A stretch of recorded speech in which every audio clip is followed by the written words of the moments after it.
ಕೆಡಿ ಹಾಡಿನ ವಿವಾದದ ಕಿಚ್ಚು ಬಹಳ ದೊಡ್ಡ ಮಟ್ಟದಲ್ಲಿ ಹೊತ್ಕೊಂಡಿತ್ತು. ನಿನ್ನೆ ಕೂಡ ಪಬ್ಲಿಕ್ ಟಿವಿ ಜೊತೆಗೆ ಎಕ್ಸ್ಕ್ಲೂಸಿವ್ ಆಗಿ ಮಾತನಾಡಿದ್ರು ಪ್ರೇಮ್ ಅವರು. ಅದನ್ನು ಸಮರ್ಥನೆ ಕೂಡ ಮಾಡಿಕೊಂಡಿದ್ರು. ಆದರೆ ಇವತ್ತು ಅವರು ಆ ವಿಚಾರದಲ್ಲಿ ತಪ್ಪಾಯಿತು ಅಂತ ಹೇಳಿದ್ದಾರೆ. ಬದಲಾವಣೆಯನ್ನ ಮಾಡಿಕೊಳ್ತೀವಿ ಅಂತ ಹೇಳಿದ್ದಾರೆ. ಸೊ ಕೆಡಿ ಚಿತ್ರದ ಸೆರಗು ಸರ್ಸೆ ಹಾಡಿನ ವಿವಾದ ಈಗ ಪ್ರೇಮ್ ಅವರು ತಪ್ಪೊಪ್ಪಿಕೊಂಡಿದ್ದಾರೆ. ವಿವಾದಿತ ಹಾಡಿನ ಬಗ್ಗೆ ನಿರ್ದೇಶಕ ಪ್ರೇಮ್ ಮೊದಲ ಪ್ರತಿಕ್ರಿಯೆಯನ್ನ ಕೊಟ್ಟಿದ್ದಾರೆ. ಇಡೀ ಹಾಡಿನ ಸಾಹಿತ್ಯವನ್ನ ಮತ್ತೆ ಬರೆಯುತ್ತೇನೆ ಅಂತ ಹೇಳಿದ್ದಾರೆ.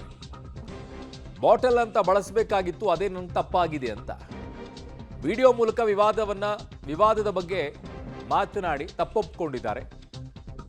ನಿನ್ನೆ ಪಬ್ಲಿಕ್ ಟಿವಿ ಜೊತೆಗೆ ಮಾತನಾಡಬೇಕಾದ್ರೂ ಕೂಡ ಹೇಳಿದ್ರು, ನನ್ನ ಆರಂಭದಲ್ಲೇ ಬಾಟಲ್ ಸೇರಿಸ್ಬಿಟ್ಟಿದ್ರೆ ಅದಕ್ಕೆ ಕಿಕ್ಕಿರಲ್ಲ ಸರ್ ಅಂತ ಹೇಳಿ. ಸೊ ಹಾಗಾಗಿ ಬಾಟಲ್ ಆಮೇಲೆ ಸೇರಿಸ್ಬಿಟ್ಟೆ ಅಂತಂದಿದ್ರು.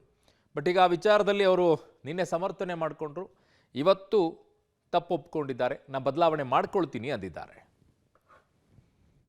ಯಾರಿಗೂ ಆಗಲಿ ಯಾರಿಗೇ ಆಗಲಿ ಯಾವುದೇ ಉದ್ದೇಶಗಳಿಂದ ಯಾರು ಏನು ಇದು ಮಾಡಲೇಬೇಕು ಅಂತ ಯಾರು ತಪ್ಪು ಮಾಡಲ್ಲ. ಸೊ ನಾನು ಪ್ರತಿ ಹಂತದಲ್ಲೂ ಪ್ರತಿ ಸಿನಿಮಾಗಳಲ್ಲೂ ಸಾಂಗಲ್ಲಿ ಬರ್ತೀನಿ. ದೇವ್ರ ಬಗ್ಗೆ ಸಾಂಗ್ ಬರ್ತೀನಿ, ಲವ್ ಬಗ್ಗೆ ಸಾಂಗ್ ಬರ್ತೀನಿ, ಮದರ್ ಬಗ್ಗೆ ಸಾಂಗ್ ಬರ್ತೀನಿ, ಅಣ್ಣ ತಮ್ಮನ ಬಗ್ಗೆ ಸಾಂಗ್ ಬರ್ತೀನಿ. ಪ್ರತಿ ಹಂತದಲ್ಲೂ ಬೇರೆ ಬೇರೆ ಕಂಟೆಂಟ್ ಸಾಂಗ್ ಬರ್ತೀನಿ. ತುಂಬ ಪ್ರೀತಿ, ತುಂಬ ಪ್ರೋತ್ಸಾಹಿಸಿ ನನ್ನ ಈ ರೇಂಜ್ಗೆ ತಗೊಂಬಂದು ನನ್ನ ಎಲ್ಲರೂ ನನ್ನ ಸಾಂಗ್ಗಳ ಪ್ರೀತಿಯಿಂದ ಕೇಳಿ ಗೆಲ್ಸಿದ್ದೀರಾ. ಪ್ರೇಮ್ ಸಿನಿಮಾ ಬರ್ತದೆ ಅಂತಂದರೆ ನಾನು ಯಾರಿಗೂ ಈ ಸಾಂಗ್ ಬರೆದಿದ್ದು ಯಾರಿಗೂ ನೋಯಿಸ್ಬೇಕು, ಯಾರಿಗೂ ಹರ್ಟ್ ಮಾಡಬೇಕು, ಯಾರಿಗೂ ತೊಂದರೆ ಕೊಡಬೇಕು ಅಂತೇನು ನನಗೆ ಅವಶ್ಯಕತೆ ಇಲ್ಲ. ಹಂಗೇನಾದರೂ ನಿಮ್ಗಳಿಗೆ ಹರ್ಟ್ ಆಗಿದ್ರೆ, ಹಂಗೇನಾದರೂ ನಿಮ್ಗಳಿಗೆ ನನ್ನಿಂದ ನೋವಾಗಿದ್ರೆ ಸೊ ಕ್ಷಮೆ ಇರಲಿ, ಕ್ಷಮಿಸಿ ಅಂತ ಕೇಳ್ತೀನಿ ನಾನು ಎಲ್ಲರಿಗೂ. ಆ್ಯಂಡ್ ಯಾಕೆಂದರೆ ನಾನು ಕ್ಷಮೆ ಕೇಳೋದು ತಪ್ಪೇನಿಲ್ಲ ನನಗೆ. ಏನಕ್ಕೆ ಇನ್ನೊಬ್ರಿಗೆ ಹರ್ಟ್ ಮಾಡಿ ಅದರ ಮೇಲೆ ನಾನು ಹೋಗಿ ಜೀವನ ಮಾಡೋದಾಗಲಿ, ಅದರ ಮೇಲೆ ನಾನು ಹೋಗಿ ಇನ್ನೊಂದು ಕೋಟೆ ಕಟ್ಟೋದಾಗಲಿ ನನಗೆ ಅವಶ್ಯಕತೆನೇ ಇಲ್ಲ. ಯಾಕಂದರೆ ನೀವಿದ್ದರೆ ನಾನು, ಸೊ ನೀವೆಲ್ಲ ಸಪೋರ್ಟ್ ಮಾಡೋದ್ರಿಂದ ನಾನು, ಸೊ ಅದರಿಂದ. ಆ್ಯಂಡ್ ಆ ಸಾಂಗು ಅಷ್ಟೇ, ಯಾರಿಗಾದ್ರೂ ಹರ್ಟು, ನೋವು, ತೊಂದರೆ ಯಾರಿಗಾದ್ರೂ ಹಂಗೆ ಆಗಿದ್ದಲ್ಲಿ ನಾನು ಮತ್ತೆ ಸಾಂಗ್ನ ರೀರೈಟ್ ಮಾಡ್ತೀನಿ.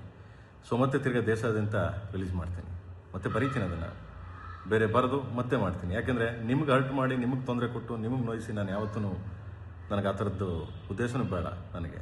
ಆ್ಯಂಡ್ ಯಾರಿಗಾದ್ರೂ ನಿಮ್ಗೆ ಹರ್ಟ್ ಆಗಿದ್ರೆ, ಸೊ ಯಾರಿಗಾದ್ರೂ ನನ್ನಿಂದ ನಿಮಗೆ ತೊಂದರೆ ಆಗಿದ್ರೆ, ನನ್ನಿಂದ ನಿಮಗೆ ನೋವಾಗಿದ್ರೆ ಸೊ ಕ್ಷಮೆ ಇರಲಿ ನನ್ನ ಕಡೆಯಿಂದ, ನನ್ನ ಕೆಡಿ ಟೀಮ್ ಕಡೆಯಿಂದ ಹಾಗೂ KVN ಪ್ರೊಡಕ್ಷನ್ ಕಡೆಯಿಂದನೂ ನಾನು ನಿಮ್ಗಳಿಗೆಲ್ಲ ಕ್ಷಮೆ ಕೇಳ್ತೀನಿ. ಇಲ್ಲಿ ನೋವು ಮತ್ತು ತೊಂದರೆ ಅನ್ನೋದು ಯಾವುದು ಕೂಡ ಬರೋದಿಲ್ಲ. ನಟ ಮತ್ತು ನಿರ್ದೇಶಕ ಪ್ರೇಮ್ ಅವರೇನಿದ್ದಾರೆ, ನಿರ್ಮಾಪಕರು, ನೀವು ಒಂದು ಅರ್ಥ ಮಾಡ್ಕೊಳ್ಬೇಕು. ಇದರಿಂದ ನೋವು, ಯಾರಿಗೋ ಒಂದು ಬೇಜಾರು, ತೊಂದರೆ ಆಗುತ್ತೆ ಅನ್ನೋದಲ್ಲ. ನಿಮ್ಮ ರೆಪ್ಯುಟೇಷನ್ ನೀವು ಹಾಳು ಮಾಡ್ಕೊಳ್ತಾ ಇದ್ದೀರಾ ಅಷ್ಟೇ.